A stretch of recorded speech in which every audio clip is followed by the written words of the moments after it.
Hey everyone, it's Rob B here with Rob D, and you are listening to the Property Podcast Mortgage Update Special. Interest rates are being cut, mortgage rates are all over the place. What is going on? In this episode, we answer your burning questions.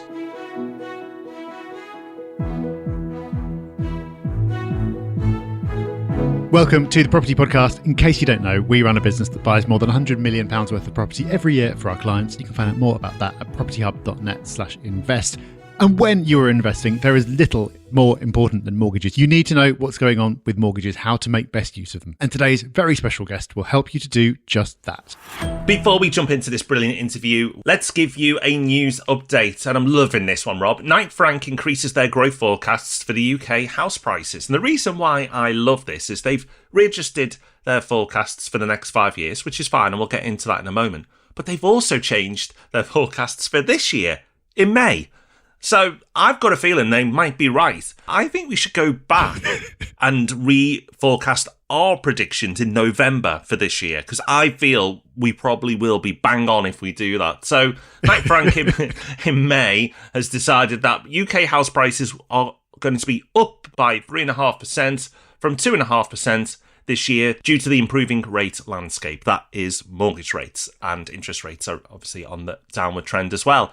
Rob, it's great. I didn't know you could do this. I didn't know you could just change your predictions whenever you wanted. So I feel we're going to get much better at ours. We're just bitter, aren't we? Because we've got these ridiculous self-imposed rules where we come back every December. We've been doing it for so long now, we can't change it. So there is definite bitterness in this news story. But if we put that aside, I'm kind of surprised because, yes, I think the forecasts we had at the start of this year were on the more cautious side. I think we were a bit more bullish, and the revised Knight Frank prediction brings it closer to our January prediction. So hopefully they are right, because then it means we'll be right.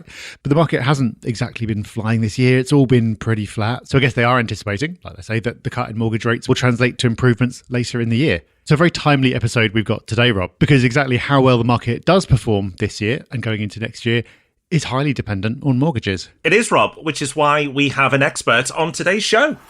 Yes, we are really happy to be joined by the brilliant Kelly Rule from Serious Property Finance. Kelly's been on the show before, and she's always got great insights because she is plugged into the market. She is a true buy-to-let specialist, arranging finance for investors every single day, knowing exactly what's going on. And Rob, you sat down with her just the other day. So this is completely fresh, takes into account everything that's happened with the base rate recently and everything else. And you started out by asking her about that very rate cut. Kelly, so lovely to see you again. Thank you for coming on the Property Podcast. We always love having you on the pod. We've got loads to get into, and I'd love to start with the base rate because we've had a cut recently, and a lot of property investors are excited by that, but should they be? Because the market may have already priced it in. What are you seeing? Absolutely. Great question, Rob. And it is one of the misconceptions that we do see in the market, because you're right. You see a base rate cut and you think, great, straight away, we're going to see some reductions on the fixed rates. But that's not exactly how it works. Fixed rates are predominantly priced based on swap rates, which is where the lenders actually get their money from. And predictions have already looked at the base rate cuts over the next 5 years and have already written them into the pricing that we're seeing today. So as great as it is to see these base rate cuts, it sometimes does take a while to actually see any reductions. Ultimately, these swap rates are more linked to inflation. So there is a little bit of a direct link to the base rates, but ultimately it's inflation-led. And as we do know, or as some of us may know, recently there has been a bit of a shock to inflation. Government are wanting it to ideally be around about 2%. But there's predictions that it's going to go into 3%. And that's mainly because of the household bills crisis. And because of that, consumers aren't spending as much, and therefore inflation is taking a bit of a hit. So over the last week, at the time of us recording this, we have seen a short spike, but it's only temporary, I'm sure. Ultimately, the government want the rates to come down, but they're going to have to do it gradually, because if they do it too quick, then the inflation can then carry on rocketing. So I think it's going to be a general delicate reduction that we're going to see perhaps for the rest of the year. But there's definitely some cuts coming. And actually, I mean, we've been working together, 6 years between us? This is the best we've ever seen the market, which is a really positive place to be. Some people might be surprised by that, like you're saying it's the best it's ever been, because 4 years ago, rates were lower. So why is this the best market? You're right. Best it's been in the last 2 years for sure. But at the moment, there's so many opportunities out there because people have been holding stock and not selling stock because everything's been in turmoil.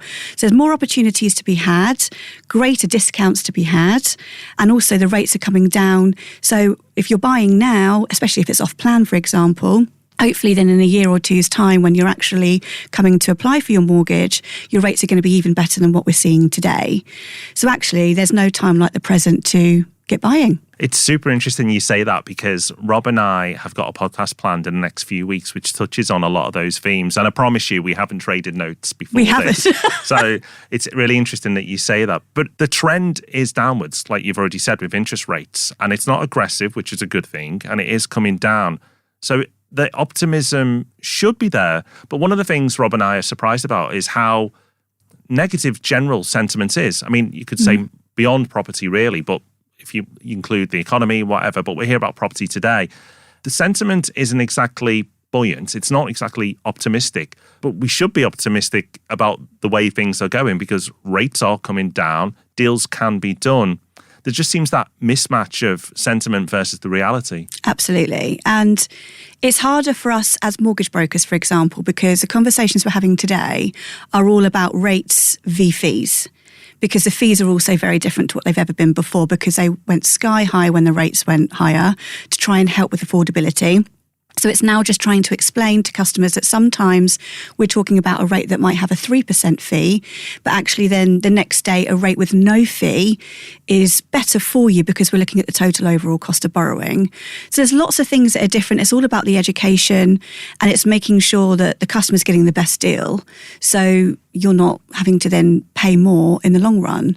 But that's what we're here for. We talked about the general environment for property investors, but let's focus now on mortgages. How is the mortgage market right now? So if I was coming to you, I've never done a buy-to-let before, this is going to be my first buy-to-let mortgage, and I say, Kelly, tell me about the mortgage market. Like, what is happening? How would you describe it to me? I would say it's a little bit different to what we're used to. And again, we talked about fees just now. The fees have been an interesting one because when the rates went through the roof, no deals were stacking at 75% loan to value. And ultimately, most people want to put as minimal deposit down as possible. Sure. So lenders cottoned onto this. They wanted to lend, but no deals were getting there. So they bought in a rate range that had a lower rate and a higher fee. So it meant that deals could actually get to that 75% so they can actually get some mortgages through. So at that time, we had to make sure that it's not just looking at the rate anymore. We need to look at the rate and the fee combined and look at the total overall cost of borrowing because actually I might be looking at a really good rate here, but it comes with some of these fees are like 7%, which is crazy to think. Rewind, 4 years ago when it was just for a limited company buy to let 1%. 2 maybe at tops. Now we're looking at the total overall cost of borrowing and there's lots of deals that are coming through every day.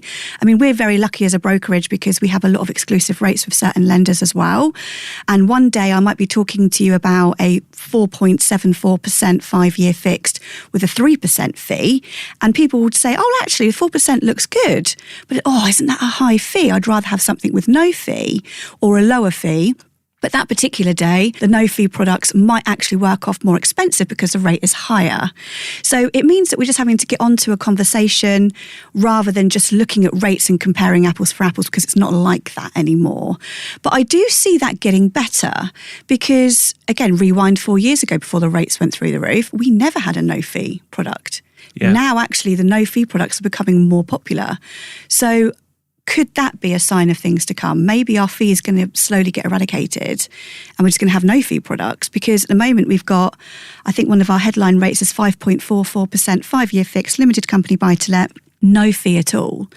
This is where people like yourself earn their money because it is complex at the moment. It seems unnecessarily complex because there's so many providers out there. You've got no fees, then you've got fixed fees, and then you've got percentages. And it takes a bit of figuring out to know, okay, what is going to be best for me? You've got to add it all up together, I guess. You can't just look at one part, the rate, and ignore the fee, but also you can't just look at the fee and ignore the rate. Absolutely. It's combining it all and coming to hopefully a good decision. It is. When you're looking at something like that, as a buyer, you are only going to see the one thing that's going to stick out on the paper, and it's either a high rate or a high fee. So unless you've got someone like myself explaining to you how we do it all, how it all works, you wouldn't know. But again, that's why it's good to use a mortgage broker, because we can do all of that for you. You don't have to worry about working out how much that's going to cost you, because we've already factored that in.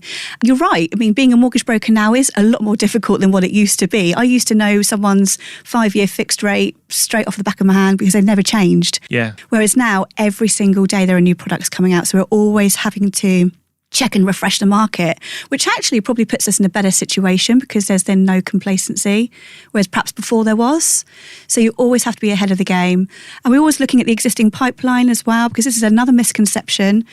When we submit your application, we secure your rate and we lock in your rate at that time. So if there was a rate increase, hopefully we're not going to see many of those, you're locked in, you're protected at that rate that we've applied for. But all of our lenders have been so good over the last 2 years. And during the course of your application, if they are to reduce, we can apply and move you over to the new reduced rate. Some lenders may charge a fee if it's post-offer, a small admin charge, if you will. But ultimately, all of our lenders will do that for you. So even if we're looking in at this rate now, and if the downward trajectory carries on, which we hope it will do, and if you're not completing for 3 or 4 months, then actually we could see potentially 1 or maybe even 2 rate cuts during that time. Again, another job that we take on, we're looking at the pipeline every week, and we're then recontacting our customers that have already got offers out there to see, have we got enough time to get a new offer? As long as we're not affecting completion timelines. The only timeline I would say, if it's within 2 weeks of completion due, let's not do that, because revising an offer at that stage might be... You don't want the deal to fall over. Exactly. But if we've got time and the solicitor's okay with it, then we'll do that for you, no problem. That's amazing. I don't think many people understand that. To be honest, I hadn't heard of it either. So you're protecting against the downside, but you can take advantage of the upside as well. Absolutely. It's kind of one of those deals that doesn't seem fair, does it, to the lenders? But it's something they're doing. Great for us. It's the type of deal Warren Buffett would love, all upside and no downside. Yeah. So there's loads of lenders coming onto the market at the moment. Mm-hmm. That's what the reports are saying. It sounds like what you're seeing as well. Yeah. Can we interpret that as increased competition? And if it is increased competition, and tell me if it isn't, but if it is increased competition, are we going to see better products overall? Are we going to see smaller margins from the lenders and therefore better deals for us? I think so. And you're absolutely right. We're seeing new lender names pop up all the time, especially in the expat market and overseas buyers, which is great because we see a lot of those. I think the competition can only be a good thing. At the moment where we are seeing these daily, weekly price cuts, it does always have a monopoly effect. And these lenders do always have their main competitors. Oh, what are they doing then? Oh, they've gone by 20 basis points. Well, let's go by 30. So it's a great situation to be in from that respect. Also from a criteria point of view, if a lender is comparing themselves again with one of their competition and, they're doing something a little bit more specialist on a company, for example. They'll do a bit more of a complex structure on a limited company. Maybe we should be starting to look and doing the same. Quite often our lenders are approaching us for internal market research. What are they doing that we're not? Can you give us some feedback? And they're actually really wanting to do more deals, take on quirkier criteria points and getting all of that agreed through their credit teams and their investors. Again, a great position to be in and a great position to know that our lenders are actually wanting to lend and wanting to work with us to do more deals. Yeah. So again, that just backs what I was saying earlier about this is probably the best time that we've ever been in because lenders are wanting to lend, rates are coming down, there's plenty of opportunities out there. So why wouldn't you invest? Yeah. And you're right, in the last 6 years that we've worked together, there's been times in the market where you get the feeling that lenders don't actually want to lend, as crazy as it sounds. But it does feel different. It does feel like they do have the ambition to lend and they're pushing the market because of that. And more lenders coming onto the market as well is fab. And it has been a rough ride. I mean, in the 6 years that we've been working together, we've had Brexit, we've had COVID, we've had the rate crisis. So, it hasn't been easy.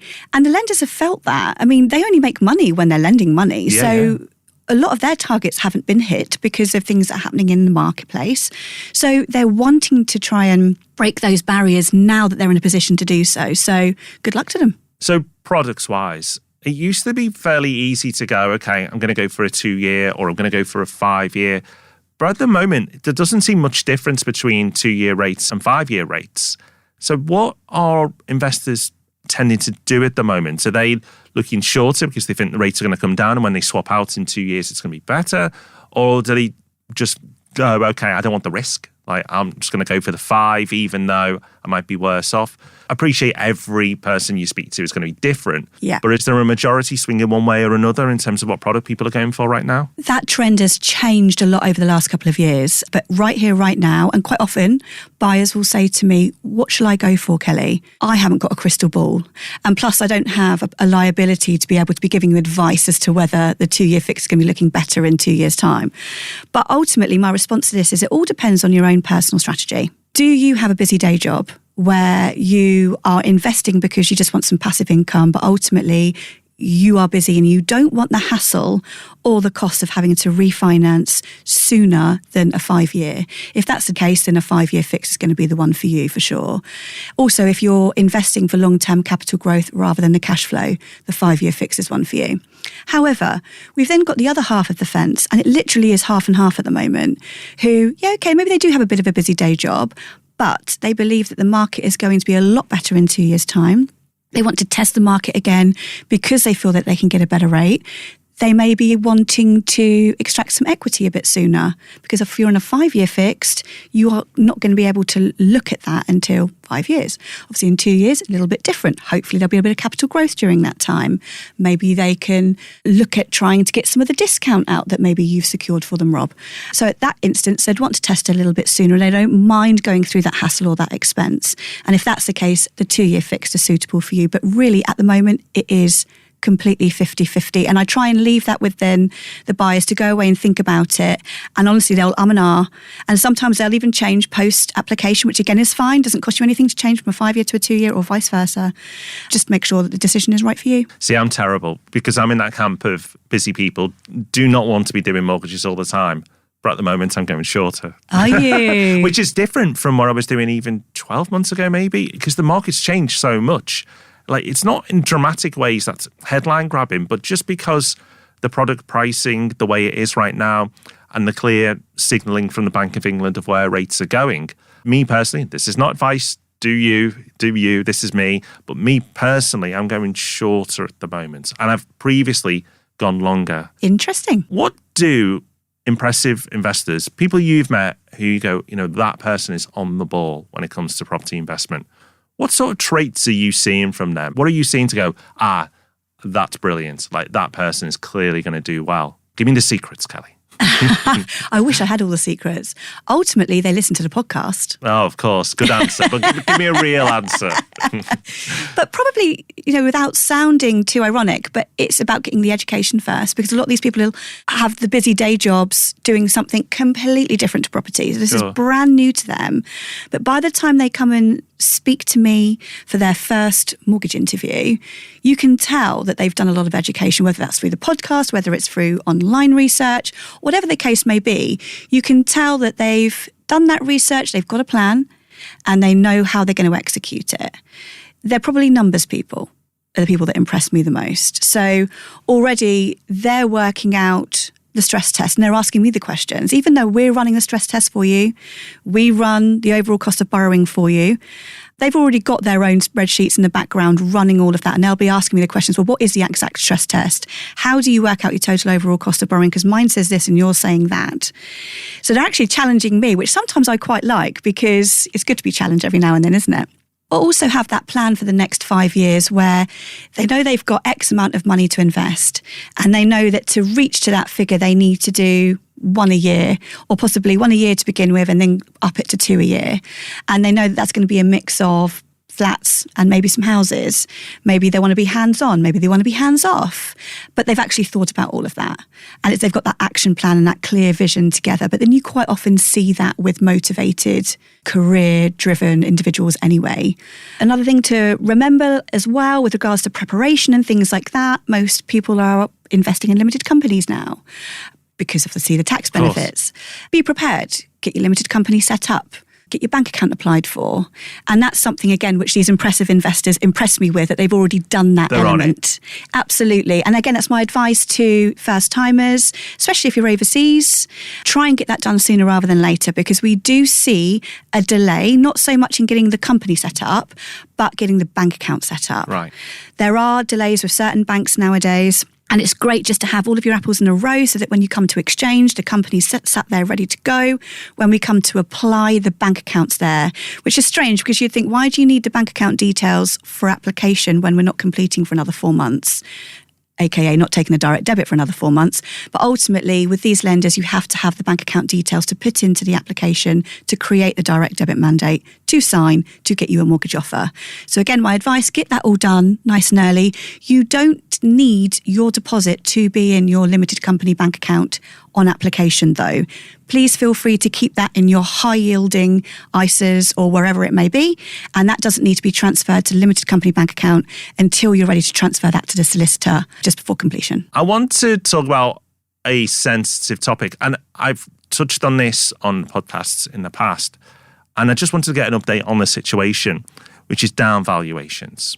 So 6-12 months ago, it felt like every single property deal, buy-to-let wise, without an exception, got downvalued, whether it be the rent or the overall value. Even if there was great comps, it just seemed like 100% strike rate. It was a miracle when one went through at full value. It seems like that has passed, in terms of the worst of it at least. Still seeing a few, maybe? I don't know. I wanted to get a bit of an update. Is this something that we can hopefully say goodbye to soon? Or is it still bubbling under the surface as an issue? You're absolutely right. We've had so many down valuations previously, but that is getting better. And again, I guess it's a confidence in the market with these valuers. One time that we are seeing down valuations are probably on secondhand sales. So when people are refinancing, because the market has hit a bit of a stalemate over the past 12 months, house prices have jolted a little bit because there hasn't been any sales comparables. So people who are refinancing are probably thinking that their estimations are a little bit higher, maybe a little bit optimistic, but I always say, let's be optimistic when we submit the application. Let's see if we can be cheeky and get it. Ultimately, it will all be up to the valuer at the end of the day. And that's where we're probably seeing some of those down valuations now. But again, it's nothing too eye-wateringly low. We're still getting equity out for those that are wanting to get equity out with the refinance, or we're still just being able to get you onto a new product. I think valuers are more confident now. They're not so worried about their liability because the market's in a better place. So we're seeing a lot more positive news. When an investor comes to you, what's like common mistakes that you see that you're like, they've done that again? Like, what common patterns are you seeing that if we can share on the podcast, hopefully other people can avoid doing? That's a really good question. And one thing I can think of off the top of my head is a lot of people perhaps would have an initial call with me. And again, there's a misconception around your personal income. Right. A lot of buyers still think that buy-to-let mortgages are governed by the income that you earn and how much can I get based on my salary. Okay. So just to reassure everybody, actually, yes, your income is important, but it's actually secondary. The primary income calculation is based on the rent that the property is going to generate. And that's where the stress tests come in. So that's why I'm asking you what the market rent's going to be. I'm checking that out in the behind the scenes, and I'm saying this is the loan level we can get you. Most of our lenders don't have a minimum income. Would you believe it? It used to be years ago, 25k used to be like the magic number. Yes. Does that still exist? Has it moved up or down? There's a very small handful of lenders that have that. Very small. Most lenders now have no minimum income, but they do require you to have some form of income. Sure. That can be evidenced either through last 3 months' pay slips or last 2 years' tax returns if you're self-employed. But ultimately, your tax return could say £2.50. As long as you've got a tax return, there's a bit of income there, it's more of a tick in the box exercise. So just to reassure people, if anyone is probably put off because maybe you have a low income, but you've had some inheritance, for example, and you would like to invest, please don't feel disheartened. Come and speak to me or your mortgage broker, and they'll be able to explain that buy-to-lets work slightly differently. Have that conversation, and they'll be able to then tell you where you can get to. And if your mortgage broker doesn't understand, then you need to speak to an expert. This is something that Rob and I say all the time, and I know you're not going to argue too much on this point, Kelly, but there's so many brokers out there who say they can do buy-to-let and they might do one a year. Yes. Where you have brokers like yourself and others who predominantly do buy-to-let, and that's like 80, 90% plus of their day job. Yeah, I completely agree. And don't get me wrong, those brokers, they're probably very much your main residential home mortgage brokers. And they do that very well. And those lenders, the likes of Barclays, HSBC, do have a buy-to-let product. And that's what they would be quite happy to dabble in. But there's so many more other lenders out there. And the likes of Barclays and HSBC, just to use as an example, they're only good if you're buying in personal names. And if you're a non-portfolio landlord, for example, which basically means you can't own 3 or more mortgaged buy-to-lets, then you go into the portfolio category, and those sorts of high street lenders can't deal with. So all of those things we look at when we're dealing with specialist mortgages, and that's all we do. That's all I do. I only deal with investment properties. So I live and breathe the buy-to-let mortgage market every single day, and I leave those main residential home brokers to deal with those, and I won't touch them. So I've got a colleague that can help, but then for me it's just the investment side. I assume that the vast majority of people are going limited company route. Do people even go down the personal name route still? Are they operating in that world? Because there seems to be plenty of products for those people, and they look very attractive in terms of rates, but tax-wise, for the majority of people, they just don't make sense. So what's the split of people doing limited company versus personal when they're doing buy-to-let? Great question, and probably a little bit different to me, just purely because I have a lot of overseas buyers. So a lot of overseas buyers who don't have any UK income. Again, I'm not a tax expert by any means, so please do seek independent tax advice. But ultimately, you do have a UK tax-free threshold of around about £12,000, which you could utilise if you bought a property in your personal name, again, depending on the tax in your own country where you're currently living. So that's probably the more often than not situation where people are buying perhaps their first one in a personal name, and then maybe they'll go on to a limited company. But to answer your question, I would say probably 95% of our clients are now limited company. Okay, so let's talk rates then. I'm going to give a few different scenarios and test your knowledge, Kelly. Okay. So what would a expat investor expect rate-wise at the moment? I get asked this question a lot because an overseas buyer is subject to quite a lot of criteria points. If you answer yes to those main criteria points, and we can go one way. If your answer is no to any of those, then we have to go another way. Okay. So the fact finding is really important when it comes to overseas. What's the main criteria, just so people know? So the main criteria, ultimately, you would need to be residing in what the lender would deem as an acceptable country. Okay. So something that's a country that's not particularly on a red flag list. So you're not in North Korea? Ideally not. Okay. But again, that country list changes all the time. So that's something which we need to have a conversation about first and foremost. Secondly, to attract the best pricing, you ideally need to have a property here in the UK already and have a minimum of 12 months buy-to-let experience. Quite a lot of expats may have rented out their main residential home when they then moved overseas, so they tick that box quite nicely. But some people just up and left and didn't want to have that worry, so they sold up and moved overseas. So they'd now be deemed as a first-time buyer, even though they owned here in the UK previously. Because you've come off the property ladder, you're now deemed as a first-time buyer. So it means then we'd have to take you out of that competitiveness over here. Okay, so now we understand the difference between the Yes. two. What rates can both parties expect? If you're in a limited company and you're experienced and you're not in a red flag list, then you can expect a rate of 5.69%. It's very specific. With a £1,999 arrangement fee. Okay. With this particular lender, they will only lend to non-portfolio landlords, but they've got a headline rate. And I believe that's a limited company, their personal name rate is slightly less than that. If you were a first-time buyer, luckily this particular lender will actually consider first-time buyers. Okay.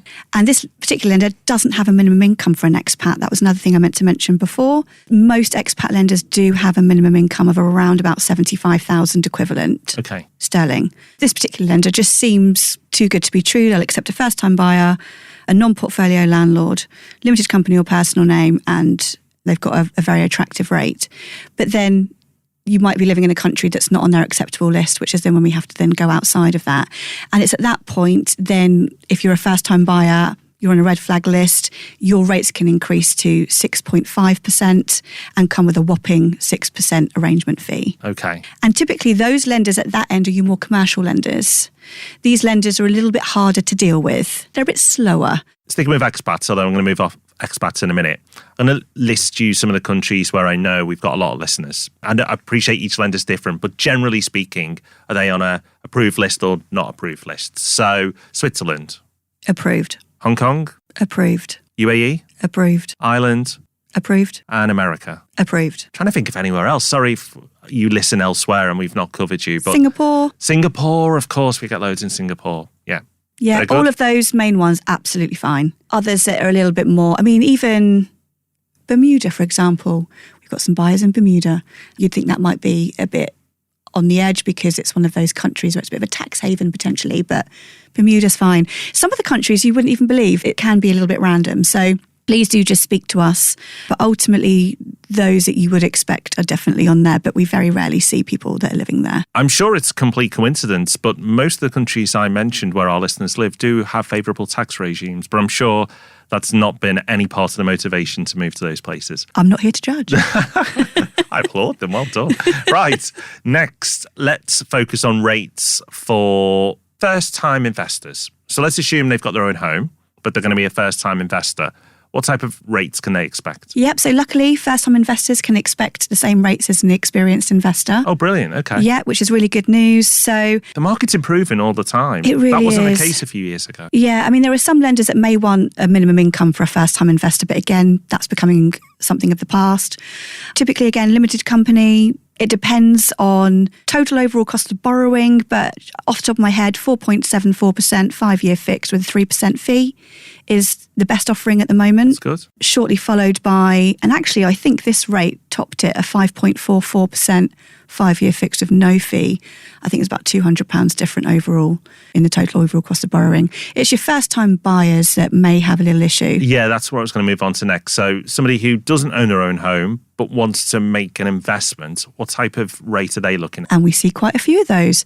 Again, depends, the rates differ quite a lot whether it's your own personal name or a limited company. We have more lenders that are competitive when you're first-timer as a personal. Again, minimum incomes do start creeping in here because they want you to be able to cover yourself in a situation like that. So typically it depends lender by lender, but possibly 40,000 minimum. On the limited company side, a little bit more expensive, but not a million miles away. We've got two particular lenders that we look at for this. One also has a minimum of £40,000 income. I think their headline rate is 5.79% no fee at the moment. Again, a 5-year fixed, which is really reasonable. And then outside of that, if you don't meet that income requirement, a little bit more expensive. I think they're 5.89 with a 3% fee. Great. But they'll consider a first-time buyer and they have no minimum income. What's really interesting to me, what I'm picking up on, is that lenders have started to become more flexible, more open-minded. Criteria is being loosened. I'm not saying to a reckless level, but just everything seems to be easing in what I would perceive as the right direction. Nothing like the crazy times we had in the past where you could borrow with no job and bad credit and no deposit. Like you could do all those things in the past. That is not where we're at, but we are at a more favourable lending environment than we were a few years ago, even better than when the rates were lower. The rates might have been lower a few years back, but the criteria and the attitude of lenders seems a little bit more open-minded, a bit more flexible. I agree. And again, I think it points back to the fact that lenders have had a hard time. They want to make money. They want to make their investors money. They want to lend to get the interest through the door. So we are seeing the monopoly effect about, can we improve our criteria so our competition aren't getting the deals we are? We're very lucky because of the brokerage that I work alongside. We have our own underwriters with certain lenders that actually sit in our office a couple of days a week. Okay. So we're dealing directly with the person who's going to be signing the check.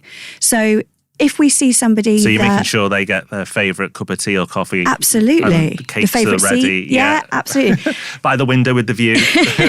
Say, for example, there's 5 key criteria points. The customer's meeting 4, but not the 5th.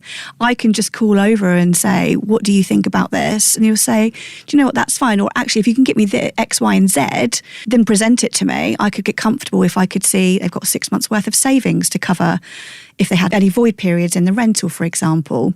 So gone are the days where it was just tick box underwriting. Don't get me wrong, we still do see that with some lenders. But with those now where we have that direct relationship with the underwriters, it's so key having that relationship. And they also in turn trust you. If you're doing lots of deals with them and they know that your submission is 10 out of 10 every single time, then they're more inclined to give you the time of day to consider an exception over perhaps someone else. Right. I'm going to give you a magic wand now. I've got one in my bag, so I'll pass it over to you. And my question is, you've got one wish for the mortgage market. What wish are you going to make with that magic wand? It's not going to happen, but please can the base rate go down to 3.5% maybe? That'll make my life so much easier. Outside of that, desktop valuations on new builds. Okay. Don't think that's ever going to happen either, but we've got lots of lenders that will do desktop valuations on refinances now, which are great because it means we can get deals through a lot quicker because we're not having to wait for a valuer to get out to the property. But it will only go off of a market opinion based on local sales comparables. But if loan to value isn't too important, then that's something which we can look at. But unfortunately, it's not available for new builds or recently converted properties because they can't take into consideration, obviously, that it's been built and how much has been spent on it and a new build premium, things like that. So that would probably be my one wish. So what I've picked up, Kelly, from our chat, there's a lot to be happy about because there's a lot of soft signals out there, not obvious stuff, but there's stuff out there like the competition, like the fact that lenders are easing off a bit, the fact that down valuations have drastically reduced, the interest rates are expected to come down as well. You've got all these things happening that in isolation would be good, but when you put them all together, it creates something quite wonderful. And again, it's this sentiment point, which really surprises me, is that you've got all these things that people aren't noticing that all add up to quite a positive environment. But yet, it's not really being picked up yet. I think it will. And I think that's the thing, that people are often late to the party with these things, that they miss the signals, they miss the cues. That's something that I'm really passionate about on the podcast, is trying to get people to see the obvious, or like we used to talk about Manchester or Derby more recently about, it's obvious it's going to do well. And I think when you add all these things up with the mortgage market, it's obvious that things are improving and that we will get a better market because of all these things adding up together. Absolutely. I do feel like I've been saying that for 2 years. And I do say every year it's going to get better by the end of this year. I think the one thing we didn't predict is how long it was going to take. Yeah. And it was going to have to be gradual because of the inflation point that I mentioned earlier. So we've had to be so patient. But again, we are in such a strong position now. And yes, okay, I'm talking to a first-time investor and I'm giving you a rate that to you might be quite eye-watering. But to me, this is the best rate I have seen in a very long time, which is a great position to be in. So I'm really excited about what the rest of the year is going to hold. Looking forward to the next Bank of England review. Let's see if we're going to get another base rate cut. And again, hopefully that will improve the inflation, so we see further reductions from our lenders, and it will just make my job a lot easier. I hope it is easier. So we are both officially early movers on the optimism train. So let's get everyone else aboard. Thank you, Kelly, so much for joining us. Thank you so much for having me. Thank you. What a great interview. Really glad we're able to get some super timely, super actionable and helpful information onto the show, because so many people will have had these questions going round and round in their heads over the last couple of weeks. So it's great, Rob, that we're able to bring some expert answers. Big thanks to Kelly for coming on the show. It's time for Hub Extra, the part of the show where we want to give you that little bit more. And I think we're giving you quite a lot more, especially with summer season upon us, where lots of people will be going on holiday. And thanks to producer Dan for putting this one on our radar. It's something that Rob and I have both seen as well, but not yet tested, but Dan has, and he's very, very impressed with the service. And these are eSIMs for travel. So if you're not familiar with an eSIM, it's a virtual SIM card that you can get. It's super simple to do. Most modern phones allow you to get an eSIM. and it is a virtual SIM card, and there's normally an app involved to get it. Well, why would you get it? Well, the reason why is a lot of the roaming charges the UK network providers give you are quite expensive when you go overseas, or quite limited with the amount of data that you can have. But there are dedicated providers for travel, and you can get them for the countries that you are going to. So the one producer Dan's been using is Erilo. I don't know if I'm saying that right, but we'll go with it. There's loads of others as well. We'll link to a blog that lists a number of these providers. But to give you an idea, you can get a European-wide SIM card, which gives you 5 gig of data for around £19 for 30 days. And that means you can travel in any country in Europe and get it for that rate. But if you're just going to one place in Europe, it's cheaper again. So, for example, if you're off to Spain on your hollybobs this summer, you can get 5 gigs worth of data, again, for 30 days, for just £9. I mean, that's super cheap. That's next to nothing. That's absolutely brilliant. And of course, you can dial up and down the amount of data that you want and the length of time you want. It's brilliant. Do check it out. Rob, I think I'll be using this moving forward, and I'm pretty sure you're going to be tempted as well. I just feel so amazingly out of touch that I barely know what an eSIM is, but I'm going to be checking out that article that you mentioned and getting involved for my next trip. Tell you what, the old digital nomad Rob will be very angry with you. He would have been all over this. I know. It's very sad. Let's not dwell on it. Let's move on, because it is time to end the show. Thank you so much to Kelly for coming and joining us today. And thank you to you for listening. If you are subscribed to the Property Pulse newsletter, that'll drop into your inbox tomorrow. And if you're not, sort that out at propertyhub.net/pulse. Otherwise, we'll see you back here on the podcast next week. Until then, have a great week. Bye-bye. Bye-bye.